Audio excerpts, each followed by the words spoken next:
अगर हम एजुकेशन को बेहतर बनाना चाहते हैं तो सिर्फ जुनून से काम नहीं चलेगा, है ना?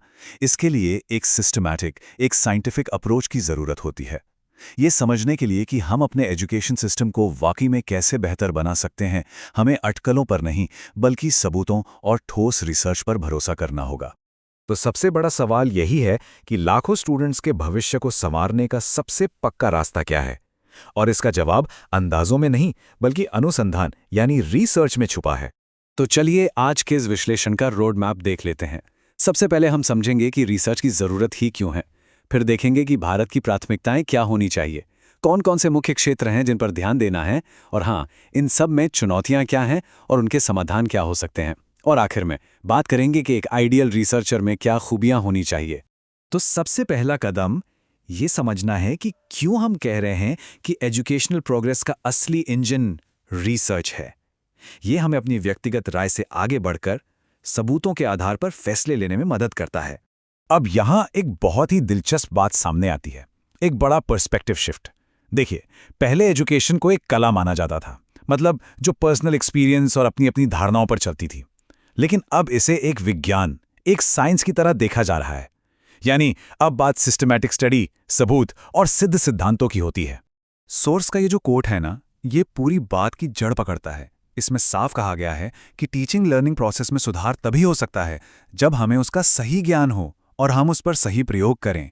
मतलब जब तक हम ये नहीं समझेंगे कि क्लासरूम में क्या काम करता है और क्यों, तब तक असली सुधार लाना बहुत मुश्किल है। और जब बात भारत की आती है तो रिसर्च की अहमियत और भी बढ़ जाती है। क्यों? क्योंकि हमारे चैलेंजेस एकदम अलग हैं। हमें बाहर के एजुकेशनल कॉन्सेप्ट्स को अपने भारतीय संदर्भ में ढालना है। हमारी इतनी बड़ी आबादी को पढ़ाने में जो समस्याएं आती हैं उनका हल निकालना है। समाज बदल रहा है तो उसके हिसाब से एजुकेशन को भी बदलना होगा। ये सब सिर्फ अंदाजे से नहीं हो सकता। चलिए, अब आगे बढ़ते हैं और देखते हैं कि ये जो बड़ी बड़ी ज़रूरतें हैं, इन्हें रिसर्च के लिए किन खास एरियाज में बांटा जा सकता है। मतलब हमें फोकस कहाँ करना चाहिए। और ये स्लाइड एक बहुत ही ज़रूरी कहानी बताती है। अगर हम पुराने रिसर्च ट्रेंड्स को देखें तो एक बहुत बड़ा हिस्सा, करीब करीब 25%, सिर्फ एक ही चीज़ पर फोकस्ड था, मेजरमेंट और इवैल्यूएशन। बाकी का ज़्यादातर हिस्सा एजुकेशनल साइकोलॉजी पर था। इसका नतीजा क्या हुआ? एक इम्बैलेंस बन गया। पढ़ाने के तरीके, करिकुलम जैसी जो प्रैक्टिकल चीज़ें हैं, उन पर बहुत ही कम, सिर्फ 5% के आसपास ध्यान दिया गया। तो इसी इम्बैलेंस को ठीक करने के लिए सोर्स ने 9 ज़रूरी एरियाज का एक पूरा मैप तैयार किया है। एक तरह से ये एक गाइड है कि आने वाले समय में रिसर्च कहाँ होनी चाहिए। तो इस मैप का पहला हिस्सा शिक्षा की नींव पर फोकस करता है। देखिए, पहला है शिक्षा दर्शन। ये सवाल पूछता है कि हम पढ़ा क्यों रहे हैं, हमारा मकसद क्या है। दूसरा, शैक्षिक मनोविज्ञान। ये समझने की कोशिश करता है कि कोई स्टूडेंट सीखता कैसे है, उसका दिमाग कैसे काम करता है। और तीसरा, शैक्षिक समाजशास्त्र। ये देखता है कि एजुकेशन का समाज पर क्या असर होता है। मैप का अगला हिस्सा सीधा क्लासरूम के अंदर ले जाता है। इसमें सबसे पहले हैं शिक्षण की विधियां, यानी पढ़ाने के सबसे असरदार तरीके क्या हैं, इस पर रिसर्च। फिर है पाठ्यक्रम, ये पक्का करना कि जो हम पढ़ा रहे हैं वो आज के ज़माने के हिसाब से है या नहीं।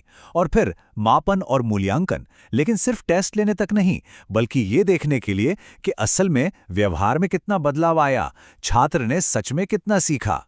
और आखिर में ये मैप उन बड़े सिस्टम्स की बात करता है जिनके ऊपर पूरी शिक्षा व्यवस्था टिकी हुई है।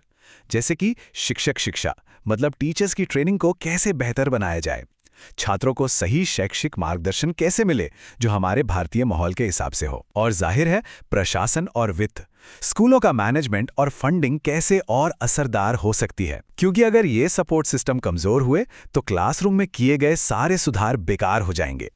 ठीक है, तो अब हमारे पास एक साफ नक्शा है कि करना क्या है। तो अगला सवाल क्या होगा? यही कि रास्ते में रुकावटें क्या हैं? सोर्स के मुताबिक 2 बड़ी रुकावटें हैं, लेकिन उनमें से एक को हम सिर्फ एक नंबर से समझ सकते हैं। एक ऐसा नंबर जो काफी चौंकाने वाला है। सिर्फ 0.10%। जी हां, हमारे कुल एजुकेशन बजट का बस इतना सा हिस्सा रिसर्च पर खर्च होता है। और इसे और बेहतर तरीके से समझने के लिए ये देखिए, अभी हम खर्च कर रहे हैं 0.10%, जबकि सिफारिश है कम से कम 5% खर्च करने की।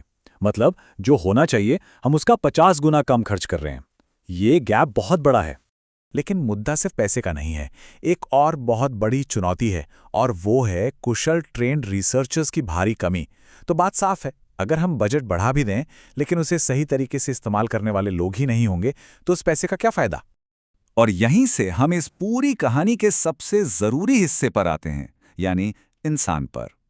आखिर एक बेहतरीन रिसर्चर बनने के लिए क्या चाहिए? सोस ने एक अच्छे रिसर्चर की 21 प्रोफेशनल स्किल्स बताई हैं।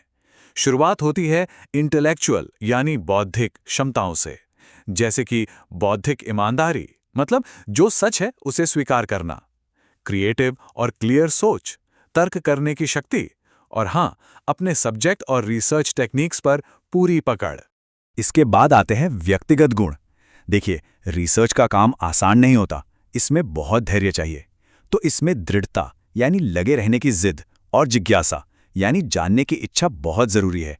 साथ ही सहनशीलता, आत्मनियंत्रण और सच को जानने का एक जुनून होना चाहिए। और आखिर में आते हैं इंटरपर्सनल स्किल्स, यानी दूसरों के साथ काम करने का हुनर। एक रिसर्चर को व्यवहार कुशल होना चाहिए, उसका स्वभाव अच्छा हो ताकि वो टीम में काम कर सकें, उसमें चर्चा करने की काबिलियत हो, और सबसे जरूरी वो निष्पक्ष हो, उसका नजरिया बड़ा हो। तो कुल मिला के बात यह है कि अच्छी क्वालिटी की रिसर्च ही एजुकेशनल रिफॉर्म का इंजन है, और ये इंजन तभी चलेगा जब इसे चलाने वाले लोग काबिल हों, और इसे चलाने के लिए भरपूर ईंधन यानी फंडिंग हो। मतलब हमें लोगों और पैसों दोनों पर एक साथ इन्वेस्ट करना होगा। तो ये पूरा विश्लेषण हमें एक रास्ता दिखाता है, जरूरी औजार बताता है, और अंत में हमारे लिए एक बहुत ही उम्मीद भरा सवाल छोड़ जाता है कि अगर हम सही चीजों पर फोकस करें और सही लोगों को साथ लेकर चलें तो भारत की शिक्षा का भविष्य कैसा दिख सकता है। सोचिए जरा।